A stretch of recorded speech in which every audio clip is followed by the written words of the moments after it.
Buen día, estimados hermanos, gusto de saludarlos a todos. Bienvenidos a nuestro estudio bíblico semanal. Debido a una asignación no voy a poder transmitir en vivo. Sin embargo, aquí estamos entregando nuestro estudio como compromiso con el Señor de poder difundir la palabra de Dios semana a semana. Gracias por su atención. Los siguientes minutos, por supuesto, los vamos a dejar en las manos de Dios para que nos pueda ayudar a extraer de su palabra el mejor consejo. Para cada uno es individual, así que vamos a pedirle a Dios que nos pueda instruir a través del Espíritu Santo para poder comprender y aplicar su palabra. Llegamos a un minuto de oración. Padre, eres el Dios todopoderoso, grande y maravilloso. Reconocemos tu inmenso poder, Señor. Por eso el milagro de Jesucristo, de Dios hecho hombre, que murió y resucitó y que está a la diestra tuya, Señor, creando espacio, como dice la Escritura, haciendo espacio, haciendo morada para nuestra llegada. Señor, creemos en toda esa realidad y por eso damos gracias y te exaltamos, Señor. Dice tu palabra que nos has perdonado los pecados a través de ese sacrificio y que nuestra fe y nuestro corazón entregados a Él, entonces nos produce salvación, nos produce perdón, nos produce una regeneración, nos llamas justos, Señor, sin merecerlo. Que solo por tu inmenso amor y reconociendo ese gran amor es que nos damos a la tarea, Señor, de poder publicar este mensaje maravilloso de amor a todos los rincones de la tierra y a todas las personas, Señor. El Evangelio de Jesús, las buenas nuevas, la buena noticia de Cristo, de la gran esperanza para el mundo, de la gran esperanza para la raza humana de poder reunirse con su Creador eternamente. Reconocemos que ese es el mejor milagro de todos. Reconocemos que eso es lo más importante para nuestra vida. Señor, mientras estamos en este mundo también necesitamos manejar nuestras decisiones, nuestro entorno de una manera correcta, y es por eso que tu palabra es una luz para nosotros, que nos alumbra, es una lumbrera que nos muestra el camino correcto para tomar decisiones sabias. Esa palabra, que es tu palabra, debe ser inspirada, enseñada y recordada por el Espíritu Santo que mora en nosotros de acuerdo a tu Escritura. Por eso apelamos a ti, Señor, para que nos uses, para que el Espíritu Santo nos pueda decir, instruir, hablar a través de este estudio. Señor, nos encomendamos a ti teniendo la seguridad que toda la gloria debe ser para ti, que todo el reconocimiento y la alabanza es únicamente tuyo, pero estamos listos para oír de nuestro Padre. Así que estos minutos son, Señor, para que tú puedas manifestarte. Oramos por aquel que está pasando una situación difícil, una situación complicada. Oramos por aquel que está peleando con problemas de salud, con dolores en su cuerpo, con un tratamiento difícil o con algo que es incierto aún. Señor, te pedimos en el nombre de Jesús que puedas impartir sanidad divina, que solo lo puedes hacer tú, nadie más puede, Señor. Te pedimos en Cristo Jesús que te manifiestes sobre los que están enfermos ahora, tanto en su parte física como en su parte emocional, como en su parte espiritual. Te damos gracias por los siguientes minutos. Quédate con nosotros, Señor, y ayúdanos a extraer la verdad de tu palabra. En el nombre de Jesús. Amén y amén. Bueno, una vez más, bienvenidos a nuestro estudio de esta semana. Vaya conmigo la Escritura al Evangelio según San Marcos, capítulo 5. Evangelio según San Marcos, capítulo 5. Esta porción es muy conocida. Hemos predicado ya en otras oportunidades acerca de este pasaje. Hay mucha riqueza, hay mucho que extraer. Y cuando un pasaje es tan conocido, tenemos en nuestra cabeza muchos mensajes que tal vez algunos predicadores o algunos maestros de la palabra nos han transmitido. Pero cada vez que lo leemos una y otra vez, como es tan vasto y hay tanto detalle, nos fijamos en pequeñas cosas que probablemente en el estudio anterior no nos habíamos fijado, o en la predicación el pastor o el predicador lo enfocó en cierto camino y dejamos otras áreas sin ver. Así que la Biblia es tan viva, es tan poderosa, es tan fuerte, que podemos leer muchas veces el mismo pasaje, analizarlo y siempre vamos a descubrir algo bueno. Así que nos vamos a ir a Marcos capítulo 5 y hemos titulado este mensaje La fuente de la sanidad divina, la fuente de la sanidad divina. Y por supuesto, no es necesario ser un gran teólogo para saber cuál es la fuente de la sanidad divina. No es el hospital, no es la aspirina, no es la penicilina, no es el acetaminofén, no es el médico de cabecera, no es el especialista. La fuente de la sanidad divina es Dios en la persona de Jesús. Así que vamos a analizar este pasaje en Marcos 5, que por supuesto tiene sus pasajes paralelos, es decir, en otros evangelios también se cuenta esta misma historia, sobre todo una historia como esta que es tan impactante y tan importante. Entonces hay otros textos paralelos, por ejemplo el Evangelio según San Lucas también cuenta mucho detalle acerca de este evento. Así que leemos el texto y luego hacemos el análisis del texto y luego pasamos a la aplicación a nuestra vida. Marcos 5:21. Pasando otra vez Jesús en una barca a la otra orilla, se reunió alrededor de él una gran multitud, y él estaba junto al mar. Y vino uno de los principales de la sinagoga llamado Jairo, y luego que le vio se postró a sus pies. Y le rogaba mucho diciendo: mi hija está agonizando, ven y pon las manos sobre ella para que sea salva y vivirá. Fue pues con él, y le seguía una gran multitud y le apretaban, pero una mujer que desde hacía 12 años padecía de flujo de sangre, y había sufrido mucho de muchos médicos y gastado todo lo que tenía, y nada había aprovechado, antes le iba peor. Cuando oyó hablar de Jesús, vino por detrás entre la multitud y tocó su manto, porque decía: si tocare tan solamente su manto, seré salva. Y enseguida la fuente de su sangre se secó y sintió en el cuerpo que estaba sana de aquel azote. Luego Jesús, conociendo en sí mismo el poder que había salido de él, volviéndose a la multitud, dijo: ¿quién ha tocado mis vestidos? Sus discípulos le dijeron: ¿ves que la multitud te aprieta y dices: ¿quién me ha tocado? Pero él miraba alrededor para ver quién había hecho esto. Entonces la mujer, temiendo y temblando, sabiendo lo que ella había hecho, vino y se postró delante de él y le dijo toda la verdad. Y él dijo: hija, tu fe te ha hecho salva, ve en paz y queda sana de tu azote. Mientras él aún hablaba, vinieron de la casa del principal de la sinagoga diciendo: tu hija ha muerto, ¿para qué molestas al maestro? Pero Jesús, luego que oyó lo que se decía, dijo al principal de la sinagoga: no temas, sino cree solamente. Y no permitió que le siguiese nadie, sino Pedro, Jacobo y Juan, hermano de Jacobo. Y vino a casa del principal de la sinagoga y vio el alboroto y a los que lloraban y lamentaban mucho, y entrando les dijo: ¿por qué alborotáis y lloráis? La niña no está muerta, sino duerme.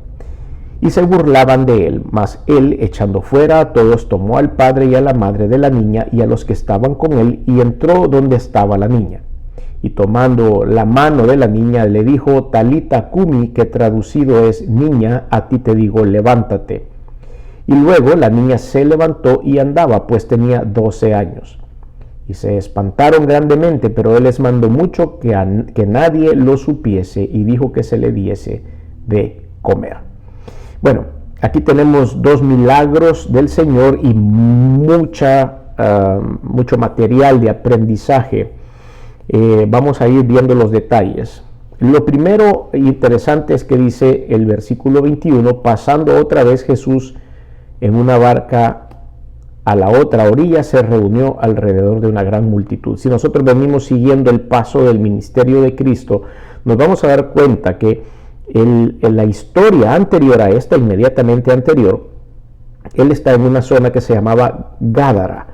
Y en la zona de Gádara él había andado haciendo milagros, sanando a los enfermos y todo, y se encuentra a un hombre endemoniado, estaba poseído de muchos demonios. Entonces es el famoso endemoniado gadareno, es un personaje famoso de la Escritura. Es ahí donde el Señor se encuentra con él, y entonces tiene una conversación con los demonios que estaban dentro de este hombre, que en algún punto dijo que eran una legión y que lo atormentaban, y el Señor les ordenó que salieran de él. Pero cuando esto estaba sucediendo, hay una parte en ese relato, el Señor se asegura que lo leamos tanto en Marcos como en Lucas, y dice que después que sucedió esto, la gente temió, la gente tuvo temor, la gente tuvo miedo al ver cómo había una pelea del reino de la parte espiritual entre Dios el Todopoderoso y el demonio, Satanás y sus demonios, que son por supuesto creación de Dios y no tienen ni el poder, ni la potencia, ni la autoridad que tiene el Señor Dios Todopoderoso. Entonces entra y por supuesto lo señala, y estos salen de este hombre. Muchos se asustaron, como les decía, y le dijeron que por favor se fuera de la zona. Ese relato lo cuenta un poco más detallado el evangelista Lucas, el médico amado, y él dice que la gente le pidió a Jesús que se fuera de ese lugar. Entonces, ¿qué comparación? Porque cuando él llega aquí en el versículo 21 dice, y se reunió alrededor de él una gran multitud, y todos lo llegaron a traer. En Gádara lo echaron, no querían estar con él y les daban miedo. Y en esta otra parte, en la otra orilla, dice, lo recibe una gran multitud con muchos deseos de compartir con el Señor Jesucristo. Pero ese es el mundo es así. Yo puedo estar predicando acerca de esta palabra, compartiéndole a usted este estudio, y usted junto a mí nos metemos y entendemos esta historia bíblica y nos edifica. Y hay mucha gente que le puede parecer que esto es una fábula, un cuento, una historia que a alguien se le ocurrió en la cabeza y solo la escribió, y después de leer una o dos cosas empiezan con la crítica o el escepticismo y sencillamente dejan de leer o cambian de canal. Entonces nos damos cuenta que en el mundo siempre va a ser así. En esa zona de Gádara el Señor hizo varios milagros, la gente lo vio los milagros y aún así rechazaron a Jesucristo. Esa es la verdad del día a día. Entonces llegamos al versículo 22. Y vino uno de los principales de la sinagoga. Aquí es importante recalcar porque dice principal de la sinagoga, no era el rabino, es decir, no era un administrador religioso, sacerdotal, sino que el principal de la sinagoga lo que hacía era que mantenía la administración de la sinagoga. Él convocaba las reuniones, él se encargaba de que, de que se mantuviera limpia la sinagoga, que hubiera suficiente espacio para la gente que llegaba, de convocar a los rabinos cuando habían asambleas, etcétera, etcétera. Entonces el principal de la sinagoga, por supuesto, tenía que tener un buen nombre, tenía que ser un hombre que fuera intachable, que tuviera buena actitud, etcétera, etcétera, y por supuesto que amara a Dios. Entonces el ser principal de una sinagoga tenía un reconocimiento, aunque no era el que dirigía el culto a Dios. Eso hay que tenerlo claro, eran dos cosas distintas. Él era administrador con amor a Dios y todo lo que quiera, pero no era el que dirigía el culto. Entonces este hombre principal, que era conocido en su municipalidad, en su colonia, en su barrio, como usted lo quiera llamar, porque era el principal de la sinagoga del pueblo, era conocido por todo el mundo y él se llamaba Jairo. Recuerden que ya el Señor empezó a perder popularidad entre los fariseos, entre los saduceos y los escribas, porque por supuesto botaba su máscara religiosa cuando el Señor hablaba la verdad. Entonces en algunas sinagogas el Señor Jesús no era bien recibido, por eso a veces predicaba en parques o en las calles o en las afueras de los pueblos. No sabemos si Jairo, porque así lo dice la Escritura, era uno de los principales de una sinagoga la cual había rechazado a Cristo o de las cuales lo aceptaban. No entramos en ese detalle porque no nos lo dice esta porción. Pero vemos que Jairo, dejando atrás su religiosidad y dejando atrás a las autoridades de la sinagoga que él representaba, se acercó a Cristo en un momento de desesperación. La mayoría de nosotros hemos llegado al Señor en un momento de crisis en nuestra vida. Por eso algunos hacen algunas ilustraciones con respecto a la iglesia y dicen que a veces la iglesia pareciera un taller de vehículos chocados o a veces la iglesia parece que es un hospital donde llega la gente con muchos problemas y buscando sanidad, no necesariamente física, sino sanidad interna. Y es, tal vez no viene el caso la comparación con un taller o un hospital, pero en ciertas palabras podemos decir lo que sí, por lo menos en mi caso, llegamos a Cristo con una crisis, chocados, ya arrastrados, buscando respuestas en otros lugares que no, por supuesto, no nos iban a proveer las respuestas, y todo esto lo encontramos en Cristo. Entonces a mí, lejos de molestarme, yo digo, bueno, tal vez es cierto, y yo llegué en esas condiciones, y el Señor Jesús tuvo de nosotros misericordia, enderezó nuestros golpes, nos pintó, nos sanó, y estamos en un proceso, todavía no hemos alcanzado ni siquiera un pequeño porcentaje de lo que Dios quisiera hacer en nuestras vidas, pero sí puedo decir que Dios nos enderezó y nos hizo funcionales una vez más para que lográramos buscarle y adorarle el resto de la vida mientras estemos acá.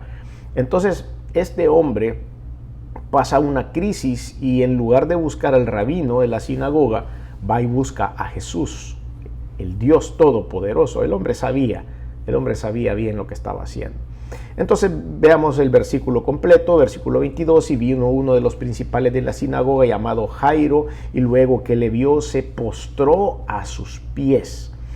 Todo es importante en los detalles. Era un principal de una sinagoga que debía serle fiel a los fariseos, pero él lo que hace, sale corriendo en la desesperación de ver a su hija agonizando y se postra. Le rinde adoración a Jesucristo, lo cual es lo correcto. Eso es lo que tenemos que hacer todos. Pero viniendo de este hombre, dejó a un lado el cargo, el nombre, la imagen, su relación con los líderes religiosos. Todo eso no le importó. Lo que él hizo fue declarar adoración a Jesucristo el Todopoderoso y clamar por una sanidad. Versículo 23. Y le rogaba mucho diciendo: mi hija está agonizando, ven y pon las manos sobre ella para que sea salva y vivirá. Ahí hay una gran dosis de fe. Podemos decir, si lo vemos desde otro punto de vista, que Jairo era algo interesado, que él había estado sirviendo en la sinagoga y que hoy venía a ver cómo hacía para salvar a su hija y que cualquiera lo hubiera podido hacer, etcétera, etcétera.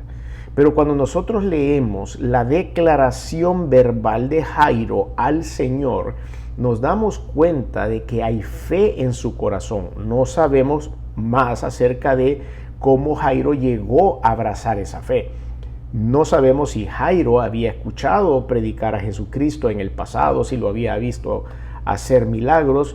La Biblia no lo dice, por eso no podemos nosotros inventar nada. Claro, vamos a frenar donde la Biblia frena, y la Biblia frena en especificar el rol de Jairo y la fe que este hombre tuvo, o más bien la fe que este hombre demostró en este momento. Él le dijo: pon tus manos sobre ella, imponle manos a mi hija, y entonces ella será salva y después sanará. O sea, el hombre había entendido bien el concepto. Jairo tenía claro el concepto que Jesucristo predicaba, que lo principal, que lo más importante era la salvación. Y después dice: vivirá, es decir, la vas a sanar. Primero la vas a salvar y luego vivirá, la vas a sanar. Y eso es lo que Jairo buscaba. El hombre estaba bien alineado a la doctrina de Jesús y eso es lo que le pide. ¿Cuál fue entonces el resultado de una petición de oración en esa fuerza? Versículo 24. Fue pues con él. El Señor actuó de inmediato. El Señor tomó cartas en el asunto. El Señor dijo: esta fe me conmueve, vámonos para tu casa. ¿Tenía que haber ido el Señor a la casa? No, Dios es todopoderoso, Jesucristo es todopoderoso. Jesús hubiera podido emitir una palabra desde ahí y esa niña hubiera sanado. Pero la historia es que Cristo nos quiere acompañar a lo largo del camino del sufrimiento. Quiere que nosotros podamos sentir su presencia. Quiere de que nosotros dependamos de Él. Y ese caminar entre el versículo 23 y 24, cuando el Señor le dijo, vamos, estaba depositando en Jairo la confianza. Confía en mí, venite, vamos y vamos a caminar hasta allá. Él hubiera podido sanarla desde ahí, pero no, decide caminar. Y la gente empezó a seguirlo al Señor Jesús. Quizá algunos escucharon el relato de Jairo y por curiosidad lo empezaron a seguir a ver qué pasaba, y otros probablemente buscando también su propia sanidad. Entonces vemos que le seguía una gran multitud y le apretaban. Pero eso quiere decir que la gente estaba muy cerca de Jesús y estaban hombro a hombro con el maestro. Pero una mujer, dice aquí hay un cambio en la historia. Quiero que usted se ubique, van caminando en medio de la multitud, Jairo va luchando porque él quisiera tener un carro, un avión o un helicóptero para llevar rápido al maestro hasta su casa. Sin embargo, hay que pasar la multitud, los pasos son cortos, los pasos no son muy rápidos. Jairo está sufriendo porque quisiera que el maestro pudiese desplazarse más rápido, pero de repente en el capítulo 25 una mujer hace lo suyo también en medio de la multitud, pero una mujer que desde hacía 12 años, esto es súper interesante, esta mujer tenía 12 años y padecía de un flujo de sangre, tenía una hemorragia. En el tiempo de los hebreos, la sangre era algo inmundo, sobre todo en las mujeres en su época del mes. Entonces ellas no podían acercarse a nadie cuando estaban en esos días difíciles del mes, y por supuesto no habían muchos implementos higiénicos femeninos en aquel tiempo, entonces tenían que arreglárselas para esos días difíciles. Y parte de lo que decía la ley era que ellas no podían acercarse a su marido ni su marido a ellas porque estaban inmundas debido a la sangre. Y no era tanto por la mujer inmunda, sino que para el Señor no podían ellos tocar sangre. Por eso los hebreos no comen sangre, es decir, no pueden comer nada que esté rojo, que tenga sangre. Para ellos es prohibido, la ley así lo dice. No se pueden acercar a un muerto, no podían tocar un cadáver porque eso los hacía inmundos. Y había que tener un proceso de lavarse y un proceso de santificarse después de esto. Entonces, que una mujer tuviera un flujo de sangre por 12 años la hacía inmunda. Y como era inmunda, tenía restricciones.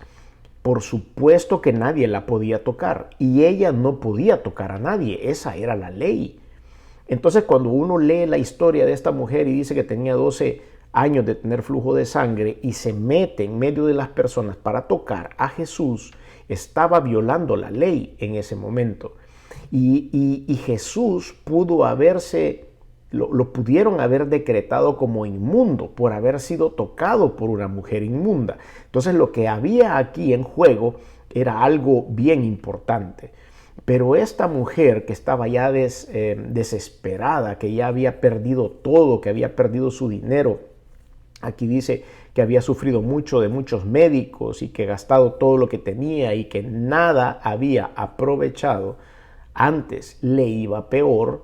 Dice que tomó la decisión. Estoy tan mal que ya no me queda nada. Entonces, ¿cuántas veces nosotros llegamos en nuestra vida así? ¿Cuántas veces llegamos a un punto en que ya no importa? Porque ya lo perdí todo, perdí el matrimonio, mis hijos no me hablan, me tienen demandado en la procuraduría, me sacan todo el dinero, voy y trabajo de sol a sol y cuando me pagan el cheque todo me lo intervienen y me queda apenas para comer, no tengo para pagar ni siquiera la renta de un cuarto. O sencillamente me quitaron el carro, no tengo cómo desplazarme, no tengo cómo ir a trabajar. Bueno, una calamidad, una desgracia sobre otra desgracia. Y parece que esa es la manera en la que cuando ya todo no funciona, cuando ya probamos todos los protocolos humanos para salir adelante en la vida y nos damos cuenta de que nada funciona, ¿qué más da? Y es ahí donde la gente llega a Cristo.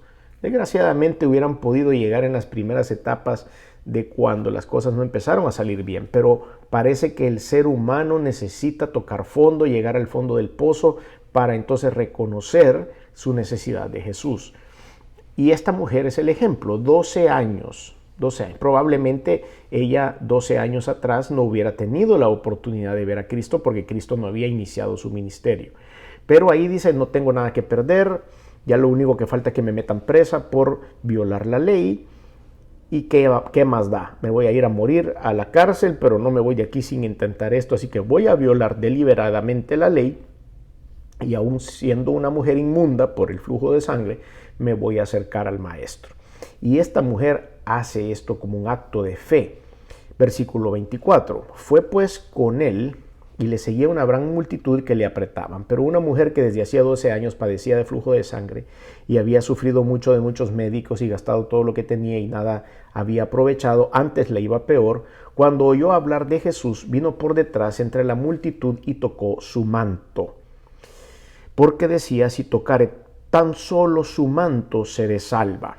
En otros textos paralelos se pone la frase el borde del manto, y aquí hay algo bien interesante que podemos tocar. Cuando ellos dicen el borde del manto, cuando está escrito ahí, uno puede decir el borde es la parte inferior del manto, puede ser el ruedo del manto, puede ser algún adorno que lleve ahí. Sin embargo, el manto tenía ciertas características.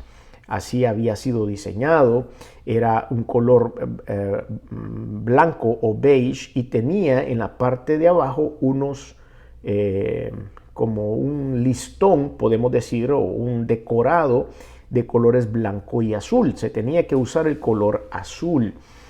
Y en ese borde se hacían unas bolitas de tela. En hebreo se le llaman a esas bolitas tish.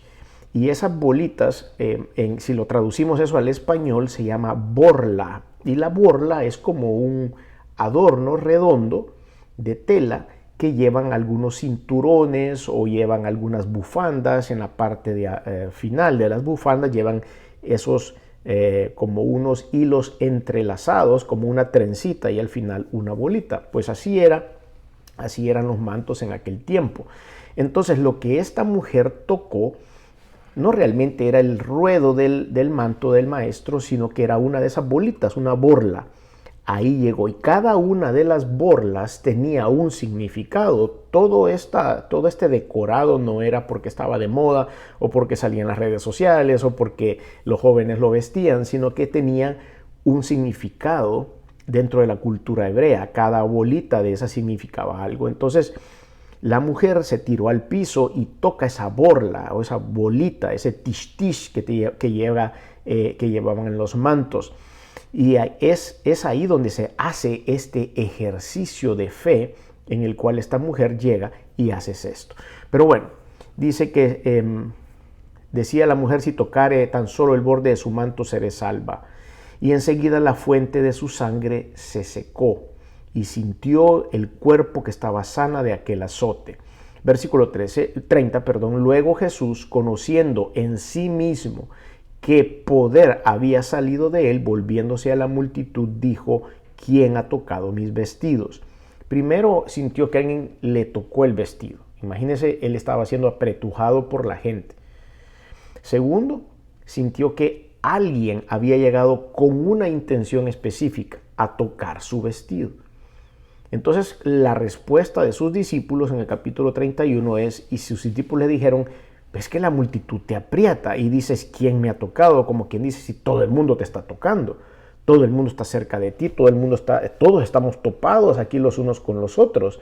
Entonces, ¿cómo puedes decir que alguien te tocó? Y en el Evangelio según San Lucas, contando esta historia, dice que el que le hizo esa pregunta es Pedro. Aquí no lo especifica, pero allá en Evangelio según San Lucas dice que Pedro fue el que le preguntó, y ¿cómo me decís quién te ha tocado si aquí todo el mundo te apretuja? Versículo 32, pero él miraba alrededor para ver quién había hecho esto. Entonces la mujer, temiendo y temblando, ahora saben por qué temía y temblaba la mujer, porque había hecho una infracción a la ley, sabiendo que lo que en ella había sido hecho, vino y se postró delante de él y le dijo toda la verdad y le confesó. Y le dijo, yo soy una mujer inmunda y acabo de tocarte. Y él le dijo, hija, tu fe te ha hecho salva. Lo primero que hace el Señor es usar esta palabra que produce una emoción en el corazón realmente, porque cuando Él le dice no temas, no tengas miedo, eso viene de un vocablo hebreo, pisteu, que significa ten fe.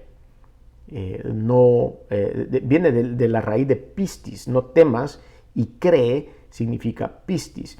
Pero esta palabra de salvo, o que le dice a ella, tu fe te ha salvado, viene de un vocablo griego, soso, que dice seguro rescatado o rescatar del peligro y poner a salvo. Eso es lo que quiere decir esa frase que el Señor le dijo a esta mujer. Tu fe te ha hecho salva. Soso le dijo ve en paz y queda sana de tu azote. Son dos cosas diferentes. El ser salva era una cosa y el ser sana del azote era otra. El Señor una vez más empieza en orden y primero salva a la gente, le perdona sus pecados y le asegura la vida eterna, y luego viene el hecho de la sanidad divina, es decir, la sanidad del cuerpo. El Señor hace esto y queda sana de tu azote. Versículo 35. Entonces, volvamos un poco, porque esto debe haber tomado algo de tiempo. Volvamos un poco a la historia de Jairo. Habíamos olvidado a Jairo, ¿verdad? Estábamos ahora muy concentrados hablando de esta mujer y contando su historia, que de repente olvidamos que Jairo estaba al lado del maestro queriendo apurar el paso para llegar rápido porque su hija estaba agonizando. ¿Qué pudo haber pensado Jairo en este momento? Debe haber dicho, esta mujer, ¿cómo se le ocurre venir en este momento? Ese es el pensamiento humano, ¿verdad? A veces somos muy humanos y Jairo debe haber estado queriendo apurar al maestro, y el maestro estaba sanando a esta mujer, le estaba perdonando los pecados y asegurándole la vida eterna, y Jairo en el apremio de que el Señor no se apuraba para ir a curar a su hija, ¿verdad? Y el Señor ya había dicho que sí, pero era necesario apurarse. En la parte humana somos así. Por supuesto, la Biblia no registra que Jairo estaba en esa ansiedad. Eso ya es una especulación mía, por supuesto, pero yo creo que si hubiera sido yo, hubiera estado también ansioso de que la mujer había distraído el caminar, el andar del maestro. Entonces vemos que dice el versículo 35. Mientras él aún hablaba, vinieron de casa del principal de la sinagoga, o sea, de Jairo, diciendo, tu hija ha muerto. ¿Para qué molestas más al maestro? Ya se murió, ya ni siquiera lo llevemos a la casa al maestro porque ya murió. Déjala ahí, andate mejor de regreso y haz todas las honras fúnebres para tu hija, prepara todo. Pero el Señor oyó, claro, estaban a la par, le llegan a avisar a Jairo y le dicen que ella había muerto, y el Señor oyó. Versículo 36. Pero Jesús, luego que oyó lo que se decía, dijo al principal de la sinagoga, o sea, se dirigió a Jairo y le dijo la misma palabra que le dijo a la mujer: no temas. Recuerden que hablamos acerca de esta palabra, no temas, es el pisteuo que le está diciendo que tenía que creer, no temas, cree solamente. Entonces vemos que el Señor tiene esta interacción con él, no temas, cree solamente. Y no permitió, dice la palabra, no permitió que le siguiese nadie, sino 3 personas, Pedro, Jacobo y Juan. Esta tripleta de apóstoles también tuvieron otras intervenciones sobrenaturales.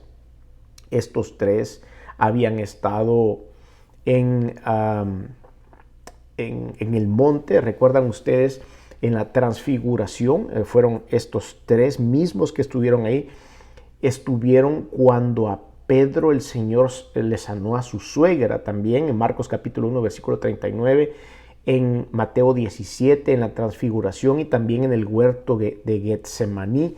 Allí lo podemos ver. Estos tres hombres estuvieron en esos tres eventos bien sobrenaturales. Entonces el Señor los llama en esta oportunidad y le dice: vénganse conmigo también, pero todos los demás se quedan acá.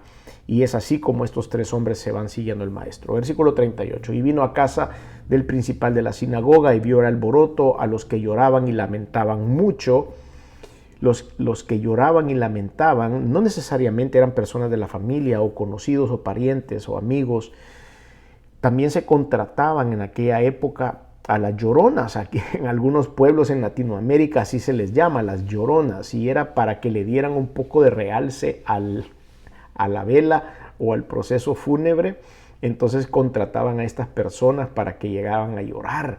Así eran en aquel tiempo. Entonces aquí así se llaman plañideras. Esa es la palabra científica de las lloronas. Las plañideras vendían sus lágrimas y lamentaban mucho. Ellas estaban trabajando.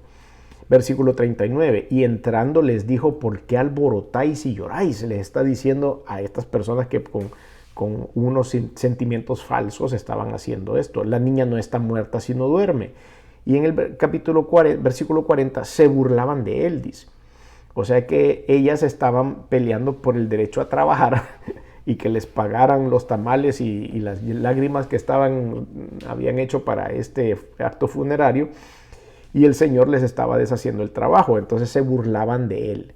Mas él, dice, echando fuera a todos, los sacó del lugar, tomó al padre y a la madre de la niña y a los que estaban con él, que ya vimos que eran Pedro, Jacobo y Juan. Y fueron las únicas personas que entraron. Y entró donde estaba la niña y tomando la mano de la niña le dijo: Talita cumi. Talita cumi, ese término arameo, no se encuentra en Lucas, se encuentra aquí en el Evangelio según San Marcos. Y esa es la frase que menciona Jesús para producir el milagro en la niña, que traducido del arameo aquí al español es: niña, a ti te digo, levántate. Eso quiere decir talita cumi. Y luego la niña se levantó y andaba. En este punto nosotros no estamos viendo una resucitación. La resucitación es cuando usted le da un paro respiratorio, cuando usted le da un paro cardíaco o cuando le da un accidente cerebrovascular y de alguna manera queda su vida en suspenso. Llegan los servicios de emergencia, le ponen un desfibrilador o le ponen un medicamento para bajar la presión o cualquier otra cosa, y a usted lo que hacen es que lo restablecen su salud. Pero aquí la niña estaba muerta. Entonces aquí hay una resurrección. No le hicieron una resucitación cardiopulmonar o le pusieron un desfibrilador, que le hicieron una resucitación para que usted volviera sus órganos a funcionar, sino que aquí la niña estaba totalmente muerta. Entonces hay una resurrección. Lo resucitó, así como resucitó a Lázaro de la tumba. Se usa la misma palabra para la niña de Jairo. Y luego la niña se levantó y andaba, pues tenía 12 años. Es curioso que la mujer tenía 12 años de tener el flujo de sangre. Es decir, que cuando la mujer empezó con su problema del flujo de sangre, esta niña iba naciendo. Nacieron el mismo año. El problema de la mujer físico, el problema físico de la mujer nació el mismo año que esta niña. Tenían 12 años ambas. Y se vinieron a encontrar. En estos 12 años se vinieron a encontrar en el día en donde fue marcada su vida. La mujer sana después de 12 años y la niña es resucitada a los 12 años. Y se espantaron grandemente, pero él les mandó mucho que nadie lo supiese y dijo que les diese de comer. Entonces el Señor en este momento, esta pregunta ha surgido en varias oportunidades: ¿por qué el Señor no quería que contaran que la niña había sanado? Y era porque Él tenía que predicar el mensaje del Evangelio de Jesucristo, y mucha gente sencillamente lo estaba siguiendo por los milagros, lo seguían por los prodigios, lo seguían por todo lo que Él hacía, pero realmente Él quería que lo siguieran por la fe. No quería que fuera por interés, sino que por lo que ellos oían y la manera en la que Jesucristo convencía de pecado y convencía del amor de Dios para todos nosotros. Y era muy fácil creer si uno pasaba o veía un milagro tan sobrenatural como la resurrección de una niña. Entonces Él decía: déjenme trabajar, déjenme predicar, y si ustedes empiezan a publicar esto, entonces la gente me va a buscar, pero por otros motivos. Entonces el versículo 43: pero Él les mandó mucho que nadie le supiese, y dijo que se le diese de comer. Hay muchas corrientes de pensamiento dentro de la iglesia hoy en día que no creen en la sanidad divina. Hay otras corrientes de pensamiento que abusan de la verdad de la sanidad divina. Hay otros que mercadean con la sanidad divina, y nos damos cuenta que la sanidad divina entonces para muchos es descalificada por el mal uso que otros le han dado al milagro de la sanidad, ¿verdad? Hay muchos que es mentira, no sanan, porque el que sana es Jesucristo. Y Jesucristo dijo claramente: os conviene que yo me vaya para que quede otro consolador con ustedes, el Espíritu Santo, el cual les va a enseñar y les va a recordar y les va a delegar las señales que ahora yo hago. Eso le decía a sus discípulos y a sus apóstoles, sobre todo en el discurso más largo de Jesús, que está en el Evangelio según San Juan, del capítulo 13 al versículo 17, en donde Él se reúne con los apóstoles y ahí les dice: si ustedes necesitan algo, dice, para el ministerio, pídanlo al Padre en mi nombre y Él os los dará. Y esa se refería a este tipo de cosas. Después dijo: ustedes harán señales mejores que las que yo hago. Después en el último capítulo del Evangelio según San Marcos, el Señor dice: y estas señales seguirán a los que creen en mi nombre, echarán fuera demonios, tocarán cosas mortíferas y no les hará daño, con sus manos agarrarán serpientes, sanarán por los muertos, por los enfermos, y estos sanarán. Esas eran las señales de los creyentes. Luego, en el capítulo 5, versículo 12 del libro de los Hechos, vemos como Pedro y los discípulos empezaron a hacer grandes señales y prodigios, dice, en el nombre de Jesucristo, sanando a las personas. Entonces el que sana, ¿de dónde viene la autoridad? El poder viene de Dios a través de la persona de Jesús. Pero las personas que están enviadas por Dios pueden ser el vehículo en una oración para poder ministrar sanidad divina, pero el de la sanidad no es el que ora, no es el que está parado en el púlpito gritando o hablando a alta voz, no es el que corre de lado a lado en la plataforma, no es el que va a imponer las manos en las cabezas. El que sana es Jesucristo, el que sana es el Señor, Él es la fuente de la sanidad divina. Y es por eso que tenemos el tema, ese es el tema de esta oportunidad. Entonces, vemos cómo el Señor sana, es porque la enfermedad produce sufrimiento, y esa enfermedad, ese sufrimiento nació desde la caída del ser humano en el huerto del Edén. Ahí el Señor dijo: bueno, yo había pensado que ustedes se quedaran aquí toda la vida, pero no pueden pasar toda la vida conociendo el mal, porque ellos habían comido el fruto prohibido, el árbol de la ciencia del bien y del mal. Por eso se tendrán que desgastar, se tendrán que acabar su vida útil, tendrán que morir en un punto. Y la enfermedad es uno de los vehículos que se usa para terminar la vida de un ser humano, que es parte del proyecto de Jesús después de la caída. No era así originalmente, Él quería que viviéramos eternamente dándole adoración. Entonces ese es el origen de la muerte, es el origen de la enfermedad. Viene una contaminación hacia la raza humana, y nosotros mismos nos producimos la muerte con accidentes o deliberadamente, o siendo irresponsables con lo que comemos, con lo que hacemos, etcétera, etcétera. hay una contaminación de la raza humana y eso ocasiona mucho dolor. Hay frustración en el desarrollo de la vida de muchas personas por la muerte de un ser querido. Hay aflicción, hay tristeza. Es por eso que es muy importante que conozcamos a Jesús como la fuente de la sanidad divina. Mateo 9:35 dice: recorría Jesús todas las ciudades y aldeas, enseñando en las sinagogas de ellos y predicando el evangelio del reino y sanando toda enfermedad y toda dolencia en el pueblo. Eso es lo que hacía el Señor y lo sigue haciendo hoy. Pero podemos encontrar que hay algunas fuentes equivocadas de sanidad. En el mundo hay falsos predicadores o falsos líderes espirituales, hay brujería, hay charlatanería, hay espiritismo y hay muchas otras cosas que pudieran en algún momento tratar de imitar el poder de Dios. Después encontramos que el Señor mismo tuvo que crear ciertas cosas para poder proveer sanidad al mundo, y la fuente de la medicina, sobre todo en los tiempos antiguos, era la misma naturaleza, ¿verdad? Habían plantas medicinales que ayudaban a sanar heridas o a sanar algunos dolores, pero todo eso fue puesto por el Señor. De hecho, en el libro de Apocalipsis, capítulo 21, dice que al final de los tiempos el árbol de la vida que está en el centro del huerto, dice, dará 12 frutos, un mes cada fruto, y el fruto es para la sanidad de las naciones, así dice la Escritura, para que no haya más enfermedad nunca en la eternidad y no haya muerte, porque viene de Dios. Entonces podemos encontrar muchos testimonios de Jesús en la Escritura. Sanaba a los ciegos, a los sordos, a la fiebre, a la lepra, los lunáticos, los cojos, y hay una base teológica fuerte en cuanto a esto de la sanidad. Entonces tenemos algunos pasos para recibir milagros de parte del Señor.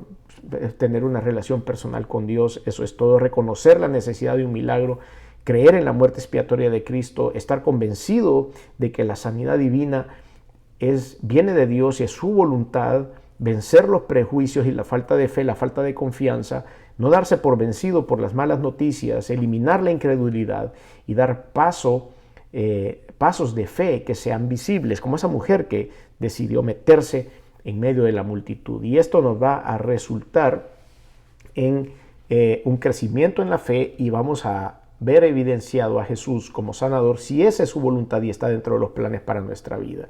Tenemos una experiencia en la sanidad, tenemos testigos que pueden ver la sanidad, restauración en los sueños de nuestra vida, nos da gozo, nos da felicidad, nos da alegría, y lo terminamos levantando nuestros brazos y dándole la gloria al Señor. ¿Existe la sanidad divina? Sí existe la sanidad divina, es respaldado por la palabra. ¿Quién la da? La fuente de la sanidad divina es Jesucristo. ¿La puede dirigir un líder espiritual? No. Dios va a decir cuándo, cómo y dónde. Nosotros no podemos decidir hacer una fila, pónganse aquí en fila, yo voy a tocar la cabeza de todos y todos van a sanar, o al menos van a sanar unos 3 o 4. Eso lo va a decir el Señor, porque Él es la fuente de la sanidad. Si usted quiere conocer a Cristo, si usted quiere conocer a esa fuente de la sanidad, no solo de las cuestiones de enfermedades, sino también del alma, de sus emociones, de su corazón, de su vida en general, y quiere obtener el perdón de los pecados y la vida eterna, le invito a que haga una sencilla oración, invocando a Dios, invocando a Jesucristo, la fuente de la sanidad divina, para que Él pueda entrar a su corazón y hacer lo que Él sabe que tiene que hacer, como hizo con la mujer, salva, perdonada de sus pecados y sana en su cuerpo. Si usted quiere recibir a Cristo, haga conmigo esta oración ahí donde está y diga: Señor Jesús, reconozco mi necesidad de ti, reconozco que he hecho cosas que no han sido de tu agrado, he estado equivocado, perdóname, me arrepiento. Reconozco que viniste al mundo hecho hombre, que te colgaron en una cruz y la sangre que derramaste ha servido para limpiar mis pecados. Reconozco que resucitaste al tercer día y que estás sentado a la diestra de Dios. Por lo tanto, hoy abro mi corazón y te recibo en él como mi único y suficiente Señor y Salvador. Te doy gracias por esta oportunidad. Entrego a ti toda la honra y la gloria en Cristo Jesús. Amén y amén. Si hizo esta oración, estamos muy contentos. Esperamos que el Señor pueda bendecir su vida y usted pueda seguir creciendo en el conocimiento de su palabra. Terminamos este estudio con una oración. Padre, venimos a tu presencia, Señor, para orar, para que dentro de tu voluntad, Señor, esté el poder tocar a las personas que están teniendo un problema de salud. La sanidad divina viene de ti, Señor. Tú eres la fuente de la sanidad. Tú eres el Dios Todopoderoso. Y si está dentro de tus planes y dentro de tu voluntad, Señor, el poder extender la vida para aquellos que están pasando una situación de una enfermedad terminal, te pedimos, Señor, y te rogamos que así lo hagas. También, Señor, aquellos que no están en una enfermedad terminal, pero que tienen una enfermedad seria, crónica, difícil, que incomoda, que incapacita, te pedimos en el nombre de Jesús, si está dentro de tu voluntad también, Señor, que pongas tu mano sobre ellos, que ministres paz, que ministres salvación eterna, perdón de pecados y que puedas también ministrar sanidad divina, Señor. Si todo esto es tu voluntad, sabemos que tú lo puedes hacer y lo haces, pero Padre, no queremos en ningún momento sobrepasar la línea, ni exigirte nada, ni venir, Señor, a darte órdenes de que hagas algo. Lo único que pedimos y apelamos es a tu misericordia, Señor. Toca las cabezas, los brazos, los pies, cualquier órgano, Señor, de aquellas personas que están luchando con una enfermedad. Te damos gracias esta oportunidad que nos has dado de aprender de tu palabra. Bendice a tu audiencia, Señor, a tu pueblo. Guarda sus corazones, guarda sus vidas y nos encomendamos a ti, dándote honra y gloria en Cristo Jesús. Amén y amén. Gracias a todos por su atención a este estudio. Si el Señor lo permite, nos vemos la próxima semana. Bendiciones.